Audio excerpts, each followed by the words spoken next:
گرمی سے حفاظت کی تدابیر. فرمان آخری نبی صلی اللہ علیہ وسلم جب سخت گرمی ہوتی ہے تو بندہ کہتا ہے لا الہ الا اللہ، آج بڑی گرمی ہے، اللہم اجرنی من حر جہنم، یعنی اے اللہ مجھے جہنم کی گرمی سے پناہ دے. اللہ پاک دوزخ سے فرماتا ہے میرا بندہ مجھ سے تیری گرمی سے پناہ مانگ رہا ہے اور میں تجھے گواہ بناتا ہوں کہ میں نے اسے تیری گرمی سے پناہ دی. یہ عاشقان رسول آج کل واقعی گرمی کی شدت کی لہر آ گئی ہے، لو چل رہی ہے. یاد رکھیے گرمی کو برا کہنا بری بات ہے، کیونکہ گرمی کا گلہ شکوہ کرنے والا ایک طرح سے گرمی کو پیدا کرنے والے یعنی رب العزت کی شکایت کر رہا ہے. گویا کہہ رہا ہے کہ دیکھو اللہ پاک نے گرمی بڑھا دی ہے. تو یہ مناسب نہیں ہے.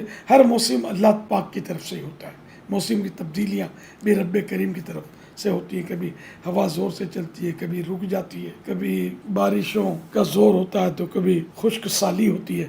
تو ہر حال میں ہمیں مطلب محتاط گفتگو کرنی ہے. اللہ پاک ہمیں دنیا کی شدید گرمی اور قبر و آخرت اور قیامت کی گرمی سے اپنے حفظ و امان میں رکھے. اس دنیاوی گرمی سے جبکہ اس کی شدت بڑھ جائے خاص کر اپنے بال بچوں کی حفاظت کرنی چاہیے اور ان کے لیے احتیاطی تدابیر بھی اختیار کرنی چاہیے. جب گرمی کی شدت ہو تو بلا ضرور سخت دھوپ میں نکلنے سے بچیے. مسجد میں باجماعت نماز تو ضرور ادا کرنی ہے. نماز ظہر ادا کرنے کے لیے خاص کر جاتے ہوئے چھتری وغیرہ لے لیجیے یا سر پر گیلا تولیہ رکھ لیجیے. پیاس کی شدت ہو یا نہ ہو دن میں کم از کم 12 سے 15 گلاس پانی پینا چاہیے.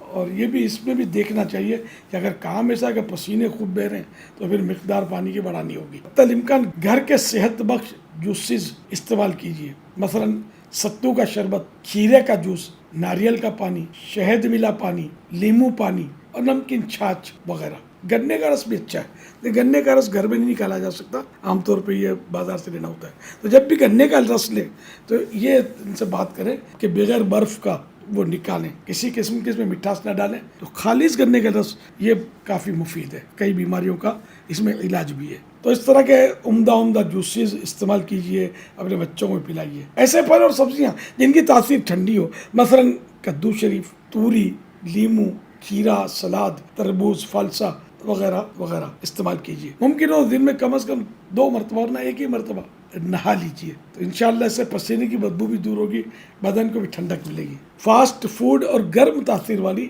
غذاؤں سے پرہیز کیجیے، مثلا پیزا، برگر، سموسے، رول، شوارما، کباب، ابلے ہوئے انڈے، کافی وغیرہ سے ویسے ہی بچنا چاہیے. اور چائے بھی اتنی مفید نہیں ہے، تو جتنا ہو سکے ان سے بچنا ہی مفید ہے. اور اس موسم میں خصوصاً گرمی کی شدت ہو تو زیادہ احتیاط کی جائے. آخر مرض ہے کہ دنیا کی گرمی کی شدت کے وقت میدان قیامت کی کڑی دھوپ اور نہ ختم ہونے والی پیاس کو یاد کر کے ہر قسم کے گناہوں سے توبہ کرنی ہے اور ہمیشہ کے لیے گناہوں سے بچ کر زندگی بسر کرنی ہے.